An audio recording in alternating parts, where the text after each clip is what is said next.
about sculpture, which makes me a little bit sad because my favorite project to do with you guys in here is our sculpture project. But since you're not going to be here, then we can't do it, so it makes me kind of sad. Maybe next year if you're at Walker High and I'm there, maybe we can, after school, meet and we can do it one day, because they are a lot of fun to do. So, sculpture. Sculpture engages our senses differently than painting. Sculpture occupies space as a 3D mass and appeals to our sense of touch. You want to touch it. And I hate it when they put signs up in museums like, do not touch, because the first thing I want to do is touch it.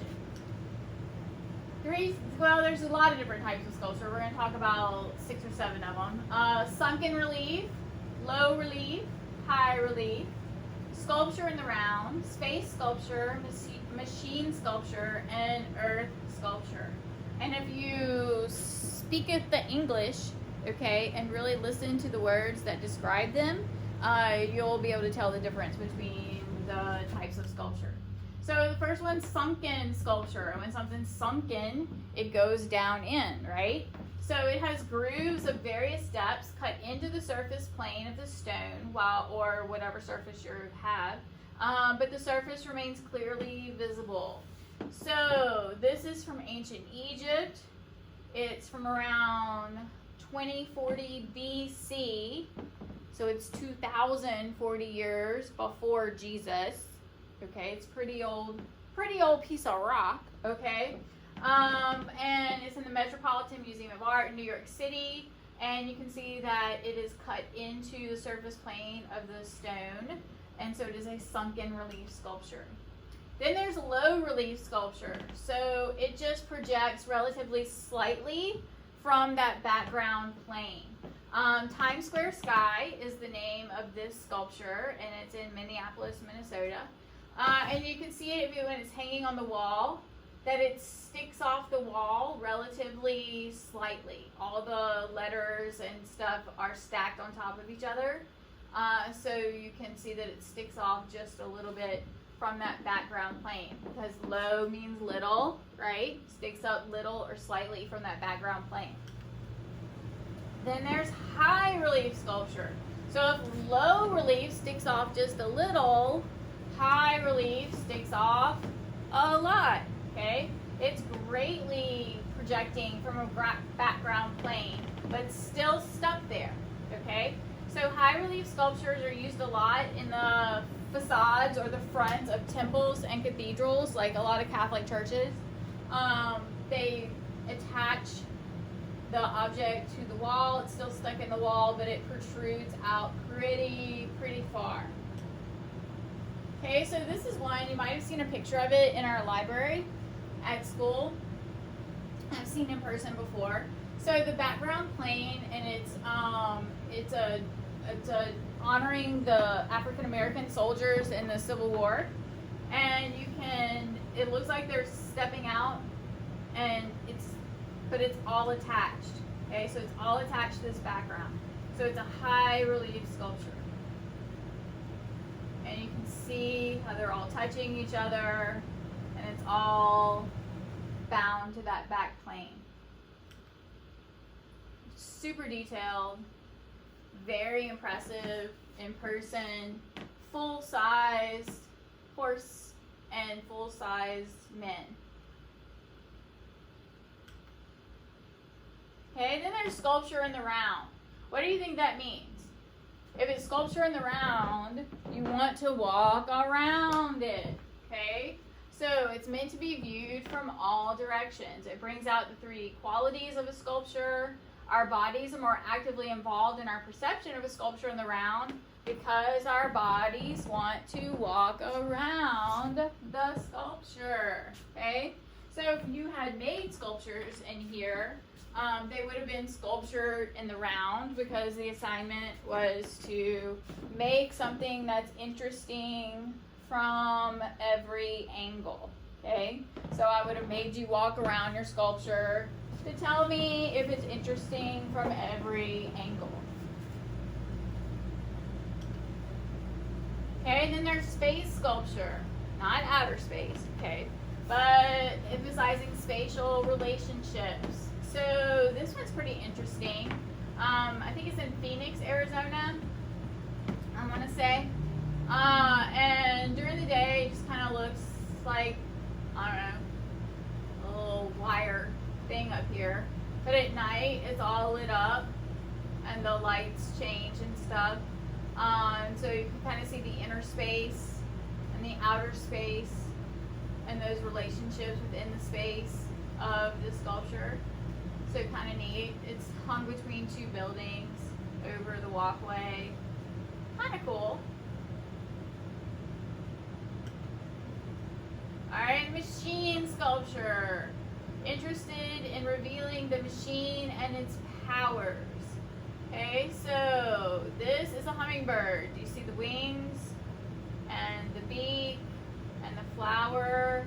And it's got a little weight on it right here. And so the gears turn and turn and turn and turn until the weight can't handle it anymore. And then it resets itself. This one, the wind blows and it looks like it's turning in on each other. This one goes around and around and around and around. I think the name of it is Time. Why do you think the name of it's Time?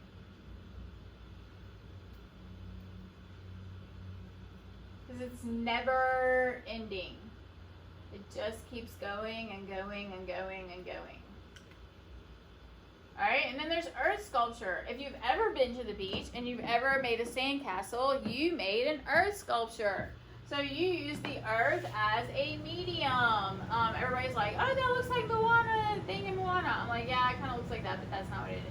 And then one of the largest earth sculptures ever would be Mount Rushmore, where they use dynamite and chisels and stuff to create George Washington, Abraham Lincoln, Teddy Roosevelt, and Jefferson into an actual mountainside.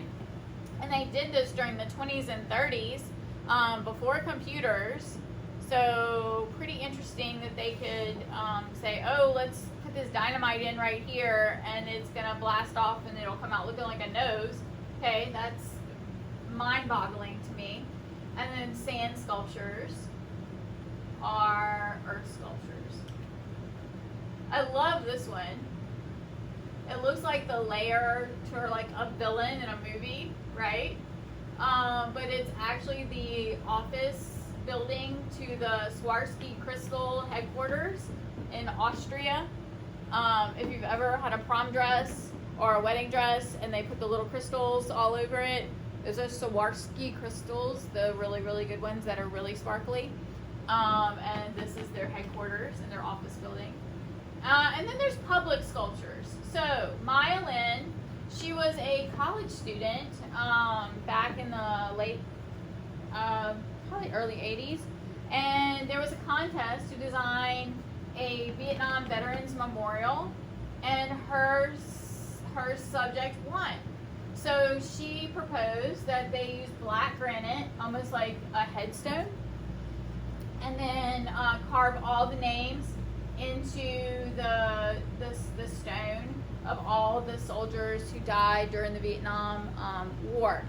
A lot of people, when they first built it, decided, oh, it's so ugly, blah, blah, blah, blah. They hated it, but it is actually the most visited memorial in Washington, D.C. So it starts off right here at the edge, and then it goes up to about 12 or 14 feet, and then comes back down. It's huge. And it has the names not in alphabetical order, but in the order that they died. So if your relative is on the wall, there's books, almost like looks like you don't even know what phone books are, but it kind of looks like a phone book. And you look up your relative's name, it'll tell you what section of the wall it's on. They'll give you a sheet of paper and a crayon. You can put the sheet of paper up on the wall and then do a crayon rubbing of your relative's name. I have a great uncle that died in the Vietnam War, and we did a rubbing of his name and sent it to his kids.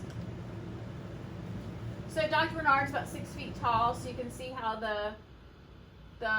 the wall starts very low and goes up really, really tall. It's above his head at this point. People leave stuff there every day, boots and flowers and flags and stuff like that. Every night, the park service comes by and collects those objects, and then they have a museum of those objects, so you can actually see the objects that people left.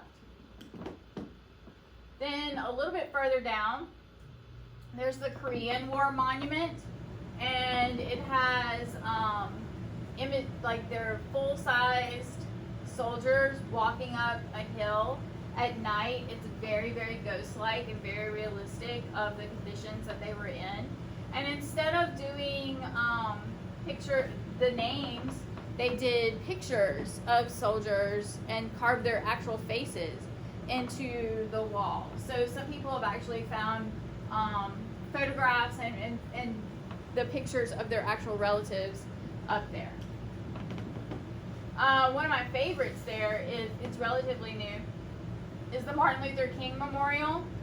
They're these huge slabs of marble, and then they cut out a chunk of it and then carved his image into it. It's amazing. It faces the Washington Monument and the Lincoln Memorial. It's an incredible thing to see, because you can see how tall the people are and how tall the monument is. It's really just stunningly beautiful. These are a couple more images that I wanted to show you. Who is that?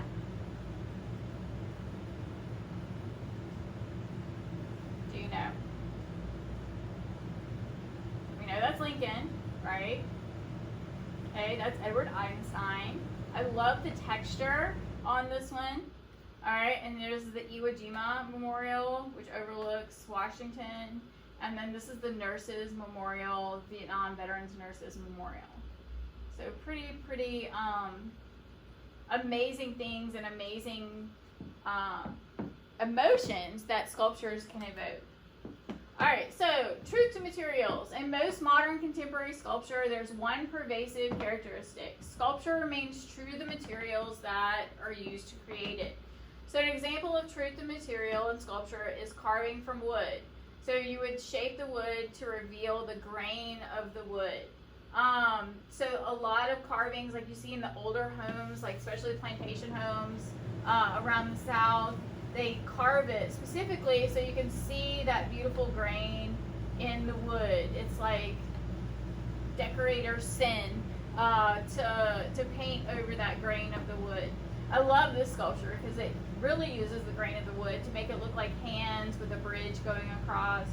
And then I love the smoothness and the texture of this one. Abstract sculptures often make the density of sense its primary subject matter. This one reminds me of those, like that toy that it's like got pins in it and you put your hand up against it and like you can see your handprint kind of there. It just makes you want to touch it, right? And this one's in the Sculpture Gardens in New Orleans. Very, very dense, abstract, curvy, wavy lines. We know what all that means. Subject matter. So, what kind of sculpture would you classify this one as? It's a video.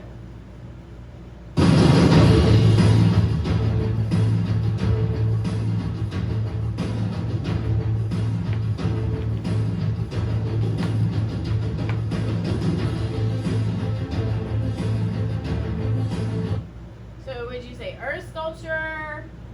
Would you say sculpture of the round?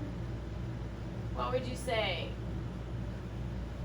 Well, whatever you said, you would be wrong. Because it's just a digital sculpture. It doesn't even exist in reality. It's just on a computer screen. So there's this guy, he's named Chad Knight. He's a 3D artist, and he creates these like digital images. And he puts them all over the internet. Someone sent this to me a while back, and it's like, oh, Holly, look at this fountain. It's in Japan, da-da-da-da-da. And I'm like, I don't think so. I'm like, I'm pretty sure I would have seen it before or heard about it because it's pretty cool looking. And so I looked it up and I did a little research and I figured out that, hey, this guy's putting these images all over the internet, but they're not built. They're not real. So he created a whole new type of sculpture in digital art. Pretty interesting. All right, so makes me sad we're not going to do our sculpture project, but maybe next year y'all can hang out before school or after school, and we can put one together. That makes me sad. Okay. You can even use Legos as a medium for sculpture, right? That's one of the projects I did give you. You can create all kind of things with Legos. There's a movie out on YouTube. There's a couple of them out on YouTube of some Lego museums and stuff. That this guy creates these amazing pictures and sculptures and stuff using Legos as his medium. So they're not just toys. All right, love you guys.